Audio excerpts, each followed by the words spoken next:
Hello friends, welcome to Lakshmi magic. ఇక భూమి చెర్రీల పెళ్లిని కళ్ళారా చూడాలని గగన్ అక్కడికి వస్తాడు. చాటుగా భూమి చెర్రీల పెళ్లిని చూస్తూ ఉంటే మీరా అది గమనించి, నువ్వు ఇక్కడికెందుకు వచ్చావు గగన్? అసలు మేము ప్రశాంతంగా ఉంటే నీకు నచ్చదా?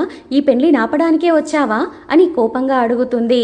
అదేం లేదు పిన్ని, నేను ఈ పెళ్లి చూసి వెళ్దామని వచ్చాను, ప్లీజ్ గొడవ చేయకండి అని గగన్ అంటాడు. అదేంటి గగన్, నీకు మీ ఇంట్లోకి ఏ పని ఉండదా? మా ఇంట్లో ఏ శుభకార్యం జరిగినా సరే ఇలా అడ్డుగా చేస్తూ ఉంటారు అని మీరా కోపడుతూ ఉంటే బిందు ఇదంతా చూసి తల్లి దగ్గరికి వచ్చి, ఏమైందమ్మా, ఎందుకు గగనన్న మీద అరుస్తున్నావు అని అంటుంది. ఓ గగనన్ననా, మీరు ఒకటే, అంతా మీరు ఇష్టం వచ్చినట్టు చేస్తూ ఉంటారు, ఈ పెళ్లికి రావాల్సిన అవసరం ఏముంది అని మీరా అడుగుతూ ఉంటుంది. ఏం లేదు పిన్ని, చెర్రీ నా తమ్ముళ్ళలాంటి వాడు, అందుకే వాడి పెళ్లి చూద్దామని వచ్చాను అని గగన్ చెప్తూ ఉంటే, అయినా సరే నువ్వు ఈ పెళ్లికి రాకూడదు, నువ్వు ప్రేమించిన అమ్మాయిని పెళ్లి చేసుకోకుండా వదిలేస్తే నా కొడుకు ఇప్పుడు తనకి జీవితాన్ని ఇవ్వడానికి ఈ పెళ్లిని చేసుకుంటున్నాడు, అలాంటిది నువ్వెందుకు ఇక్కడికి వచ్చావు? వాళ్ళ పెళ్లి నాపడానికే కదా అని కోపంగా మీరా అడుగుతుంది. అలా ఏమీ లేదు పిన్ని, నేను ప్రేమించిన అమ్మాయి నన్ను ఎప్పుడైతే వద్దు అనుకుందో ఆ క్షణమే నేను తనని మర్చిపోయాను. ఇప్పుడు నేను నా సొంత తమ్ముళ్ళలాంటి చెర్రీ పెళ్లి చూడ్డానికే వచ్చాను. భూమి చెర్రీని పెళ్లి చేసుకున్న తర్వాత తను నా తమ్ముడి భార్య అవుతుంది తప్ప ఇక ఏ దురుద్దేశంతో నేను తనను చూడను, తనను నేను అలా ఆలోచించను అని గగన్ అంటూ ఉంటాడు. అయినా సరే మీరా ఏదో అనబోతూ ఉంటే, అమ్మా ఎందుకని నువ్వు ఎవరు చెప్పినా ఏది అర్థం చేసుకోవు? తను జస్ట్ పెళ్లి చూసి వెళ్ళిపోతాను అంటున్నాడు, ఎందుకు ఇంతలా గొడవ చేస్తున్నావు అని తల్లి మీద అరిచేసరికి, ఎంతసేపు మీరు ఒకటేనే, మీ నాన్నమ్మనేమో అక్కడ అసలు ఈ పెళ్లి ఎందుకు జరుగుతుందా అన్నట్టుగా పెళ్లి మండపానికే రాకుండా దూరంగా ఉంటుంది. ఇక మీ నాన్ననేమో అసలు ఈ పెళ్లి ఎందుకు జరుగుతుందా అని బాధపడుతూ ఉంటాడు. నువ్వు మీ నాన్నమ్మ అందరూ ఒకటే వైపు, ఇంట్లో వాళ్ళకి ఏం జరిగినా పట్టించుకోరు, కానీ బయటి వాళ్ళ గురించి మాత్రం మీకు చాలా ఆశ ఉంటుంది, వాళ్ళని ఏ బాధ పెట్టొద్దంటారు, ఛీ నా బతుకు అని అనుకుంటూ మీరా విసుగ్గా అక్కడి నుంచి వెళ్ళిపోతుంది. ఇక గగన్ కళ్ళల్లో కన్నీళ్లు చూసిన బిందు, అన్నయ్య అసలు ఏంటన్నయ్య నీకు ఈ పరిస్థితి?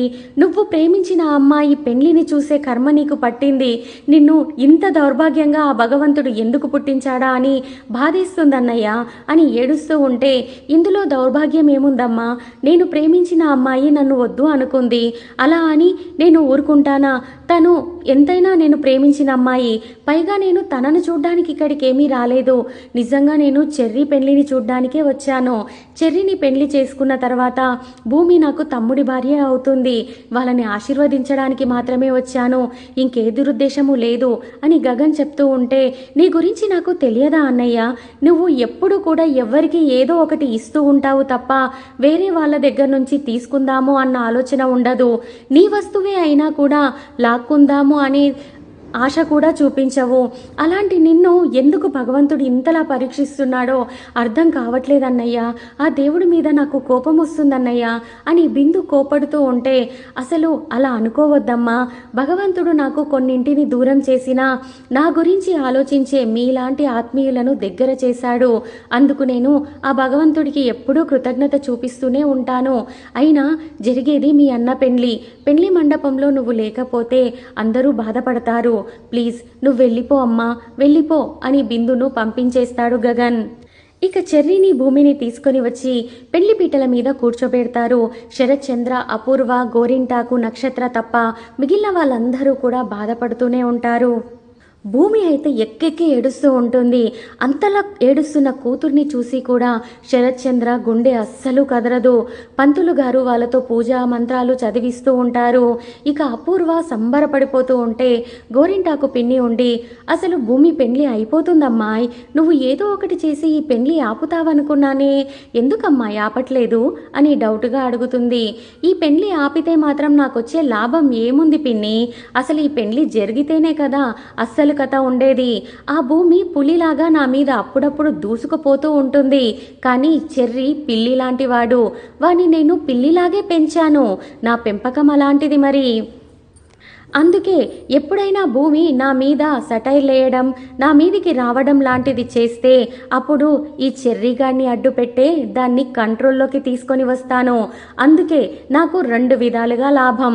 ఒకటి, భూమిని అణిగిపెట్టి ఉంచొచ్చు, ఇక ఆస్తి బయటికి పోతుంది అన్న బాధ కూడా నాకు లేదు. ఎటు చూసుకున్నా కానీ నాకే లాభం కదా పిన్ని అని తన మనసులో మాట అపూర్వ చెప్తుంది. ఓ, నువ్వు ఇంతలా ఆలోచిస్తున్నావా, నువ్వు చాలా గ్రేట్ అమ్మాయి అని గోరింటాకు పిన్ని మెచ్చుకుంటుంది. ఇక నక్షత్ర ఆనందానికైతే హవదులే ఉండవు. ఇక పంతులు గారు తాళి కట్టే ముహూర్తం వచ్చేసింది అని చెప్పేసరికి అందరూ చాలా సంతోషపడిపోతూ ఉంటారు. నక్షత్ర అయితే జడ ఎత్తేసి ముందుగా పట్టుకొని నిలబడుతుంది. పంతులు గారు తాళిబొట్టు ఇస్తున్నా చెర్రీ మాత్రం తాళిని తీసుకోడు. ఇక మీరా కోపడేసరికి చెర్రీ తాళిని చేతిలోకి తీసుకుంటాడు. కానీ కట్టడానికి తనకు మనసు రాదు. భూమి అయితే ఇక అయిపోయింది అని ఎక్కెక్కి ఏడుస్తూనే ఉంటుంది. అప్పుడు చెర్రీ తను భూమికి ఇచ్చిన మాటల్ని గుర్తు చేసుకుంటాడు. నువ్వు ఎప్పటికైనా గగనన్నకి సొంతం, రేపు నిన్ను పెళ్లి చేసుకోను, ఎలాగైనా మీ ఇద్దరిని ఒక్కటి చేస్తాను అన్న మాటలు చెర్రీ గుర్తు చేసుకుంటూ ఉంటాడు. భూమి కూడా కన్నీటితో కనుసైగలతో చెర్రీని చూస్తూ, నువ్వు నాకు మాట ఇచ్చావు కదా, నన్ను పెళ్లి చేసుకోను అన్నావు కదా, ఎలా చేసుకుంటావు అని ఏడుస్తూ అడిగినట్టుగా అనిపిస్తుంది. ఆ తర్వాత చెర్రీ లేచి ఆ తాళిని భూమి మెడలో పెడతాడు. ఇక అందరూ కట్టేసిందను అక్షంతలు పట్టుకొని నిలబడి ఉంటారు. కానీ అంతలోనే ట్విస్ట్ ఇచ్చినట్టుగా శరత్ చంద్రకు ఏదో ఫోన్ కాల్ వస్తుంది. ఆ ఫోన్ కాల్ మాట్లాడుతూ శరత్ చంద్ర స్టేజ్ దిగి కిందికి వెళ్ళిపోతాడు. ఇక అదే అదునుగా చూసుకున్న చెర్రీ వెంటనే ఆ తాలిబొట్టుని పైన జడెత్తి పట్టుకున్న నక్షత్ర మెడలో కట్టడానికి సిద్ధమైపోయి ఠకామని కట్టేస్తూ ఉంటాడు. ఇక తేరుకున్న నక్షత్ర, ఒరే చెర్రీ, ఏం చేస్తున్నావురా, వదలరా నన్ను అని అరుస్తూ ఉంటే మండపంలోని వాళ్ళందరూ కూడా షాక్ అయిపోయి నిలబడిపోయి అలాగే చూస్తూ ఉంటారు. అందరూ షాక్ అయిపోతారు. కానీ చెర్రీ మాత్రం పట్టిన పట్టు వదలకుండా నక్షత్ర మెడలో 3 ముళ్ళు వేసిన తర్వాతే వదిలేస్తాడు. భూమి తన మెడలో తాలి పడింది అనుకొని కళ్ళు మూసుకొని చూస్తూ ఉంటుంది. నక్షత్ర అడుపులు విని టకామని కళ్ళు తెరిచి చూసేసరికి మెడలో తాలి ఉండదు. ఏమైందా అని పైకి చూస్తే చెర్రీ తన మెడలో కట్టేసి ఉంటాడు. ఇక ఇదంతా చూసిన గగన్ కూడా షాక్ అయిపోయి అలాగే కళ్ళు ఎర్రబెట్టి చూస్తూ ఉంటాడు. ఇక అపూర్వకు కూడా ఏం చేయాలో అర్థం కాక అలాగే చూస్తూ ఉండిపోతుంది. ఇక ఇక్కడ పోలీస్ స్టేషన్లోనేమో భూమి తమ్ముడిని ఆ కానిస్టేబుల్ పోలీస్ స్టేషన్కి తీసుకొని వెళ్తాడు. తన వివరాలని అడుగుతూ ఉంటాడు. శివ తన వివరాలని చెప్తూ ఉంటాడు. ఆ బొమ్మ గురించి, ఆ బొమ్మలో భూమి దొరికిన విషయం అన్నీ కూడా చెప్తూ ఉంటాడు. ఆ తర్వాత ఆ కానిస్టేబుల్ అతన్ని ఇన్స్పెక్టర్ దగ్గరికి తీసుకొని వెళ్తాడు. ఇన్స్పెక్టర్ కూడా ఎంక్వైరీ చేసిన తర్వాత ఆ టెడ్డీ బేర్ని బాగా పరిశీలిస్తే అందులో ఒక పాత కెమెరా కనిపిస్తుంది. ఆ కెమెరాలో శోభాచంద్రని ఎవరు చంపారు, ఎలా చనిపోయింది అని మొత్తం రికార్డ్ అయి ఉంటుంది. శోభాచంద్ర అక్కడ ఫ్యాక్టరీలోకి వెళ్ళిపోగానే ఆ ఫ్యాక్టరీకి కృష్ణప్రసాద్ నిప్పంటించడం అంతా కూడా ఆ వీడియోలో రికార్డ్ అయి ఉంటుంది. ఆ వీడియోని ఎవరు తీశారో ఏమో తెలియదు, కానీ ఆ వీడియో మొత్తం కూడా ఆ టెడ్డీ బేర్లో ఉన్న కెమెరాలో ఉంటుంది. అది చూసిన ఇన్స్పెక్టర్ షాక్ అయిపోతాడు.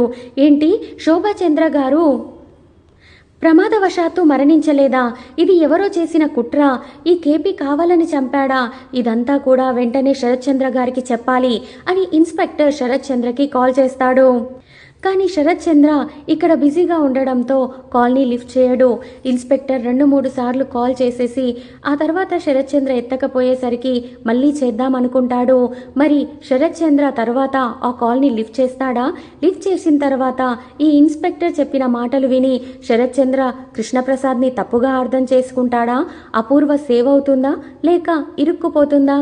తెలుసుకోవాలి అనుకుంటే నా ఛానల్ని సబ్స్క్రైబ్ చేసుకొని ఒక లైక్ ఇవ్వడం మర్చిపోకండి. Thank you for watching. Bye bye.